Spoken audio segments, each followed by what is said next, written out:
Hello everyone, so welcome back to my channel. And मैं काफ़ी time बाद आपके साथ आया हूँ नई वीडियो लेके। आई नो मैं काफ़ी बिजी चल रहा था। सो आज मैं आपके साथ जो टॉपिक लेकर आया हूँ वो काफ़ी छोटा सा टॉपिक है, बट वो काफ़ी सिग्निफिकेंट मैटर रखता है terminology wise in the subject of law. So video को स्टार्ट करने से पहले please do like, share and comment and don't forget to subscribe the channel.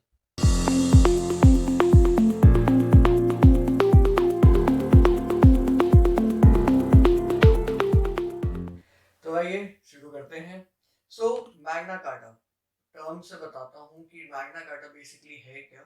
Magna carta is a base is a the great charter. एक जैसे हमारा constitution है वैसे ही एक ग्रेट चार्टर है जो कि 1215 में बनाया गया था to rebel by the rebellious barons. Barons कोई छोटे मोटे लोग नहीं है, एक तरीके के बड़े बिजनेसमैन हैं। टुवर्ड्स अगेंस्ट, या sorry not towards but against king John, जो कि उस टाइम के सबसे वर्स्ट किंग माने जाते थे। राइट, वो आज भी मतलब वर्स्ट ही माने जाते हैं। सो सिचुएशन ये थी कि किंग जॉन जो थे वो काफी मीन थे एंड काफी ज्यादा टैक्स इम्पोज करते थे अपनी लग्जूरियस लाइफस्टाइल को सपोर्ट करने के लिए। एंड जो नहीं देता था उन पे हेवी टैक्सेस इम्पोज करते थे, तो उनकी पूरी जनता जो थी वो बहुत ही परेशान हो चुकी थी। तो उसके अगेंस्ट में रिबेल करते हुए जो बैरन्स थे उन्होंने किंग के अगेंस्ट में रिबेल करना स्टार्ट किया था। तब वो लेकर आए थे ये कॉन्सेप्ट जिसे कहते हैं मैग्ना कार्टा। तो basically Magna carta is nothing but एक फंडामेंटल राइट्स थे, एक ह्यूमन राइट्स के लिए बना था, जिसमें उन्होंने ये बताया कि सारे लोग लॉ की नजरों में सेम है। भले ही वो किंग जॉन हो, भले ही वो खुद बैरन्स हो, भले ही कोई भी नीचे लेवल का बंदा हो, लॉ के सामने सब के सब सेम है।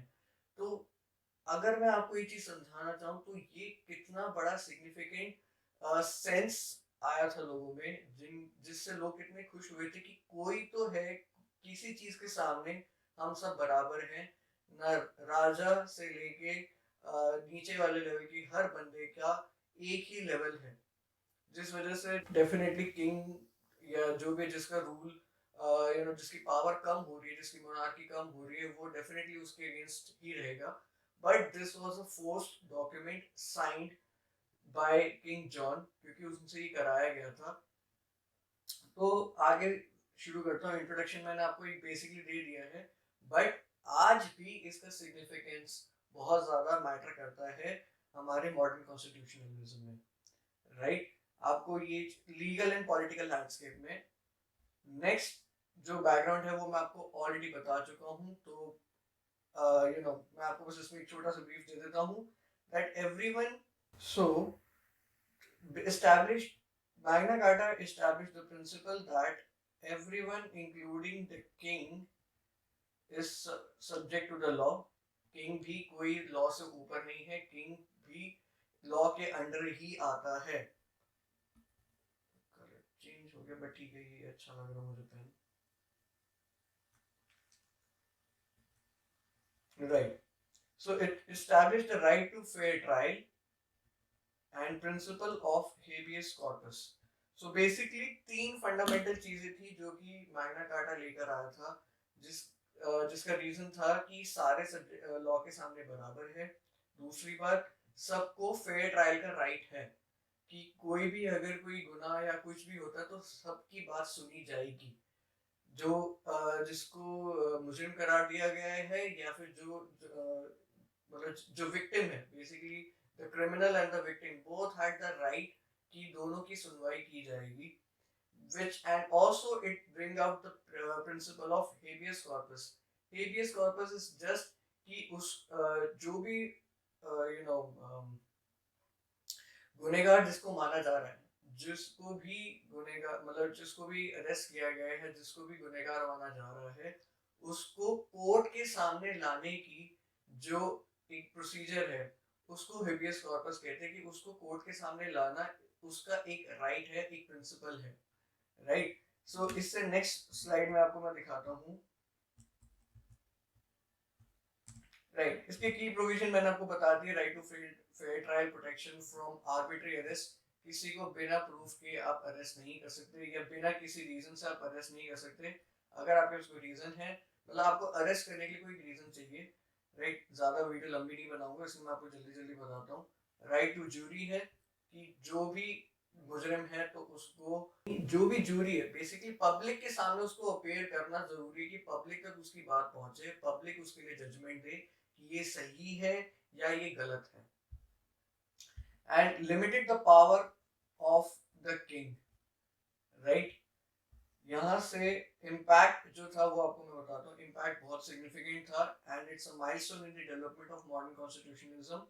It established the principle that everyone, including the king, is subject to the law and helped to limit the power of monarchy. ये मैं आपको बता चुका हूँ। Magna Carta is a symbol of the fight for individual rights and liberties against the oppressive rule. कोई भी आप पे दबदबाव नहीं रह सकता, ये आपकी फंडामेंटल राइट है। सो ये एक इम्पॉर्टेंट चीज है, सबसे इम्पॉर्टेंट जो आपको जानने की जरूरत है कि इंडियन कॉन्स्टिट्यूशन में इसका इन्फ्लुएंस क्या था। Section 3 of the constitution is equivalent to the considered equivalent to the Magna Carta, right. India में इसमें बेसिकली वो ह्यूमन राइट्स, फंडामेंटल राइट्स के लिए ही बता रहा है सेक्शन 3 में कॉन्स्टिट्यूशन के, तो इसलिए उसको मैग्ना कार्टा की इक्विवेलेंट माना जाता है। इट एनस्ट्राइंड रिमार्केबली, ये सबसे इंपॉर्टेंट चीज है कि आज fundamental rights enshrined in our constitution surpass the scope and detail of those present in any other nation's constitution, including that of United States. Basically, आज भी मैग्ना कार्टा के जो प्रिंसिपल्स है, जो हमारे सेक्शन 3 जो कॉन्स्टिट्यूशन में है, वो किसी भी फंडामेंटल राइट्स में सबसे ज्यादा एप्लीकेबल हुए हुए हैं। कोई भी लॉ के उसमें सबसे ज्यादा हमारे उसमें फॉलो किया गया है मैग्ना कार्टा को। लेगेसी वो आपको मैं ऑलरेडी बता चुका हूँ, ये मैं बताऊंगा नहीं। क्रिटिसिज्म जो दी गई थी, अब आप ये सोचो कि इतना बड़ा टॉपिक, इतना इम्पोर्टेंट चार्टर जो है, उसको भी क्रिटिसाइज किया गया, जबकि वो लोगों के सिग्निफिकेंस के लिए था, लोगों के फंडामेंटल राइट्स के लिए था।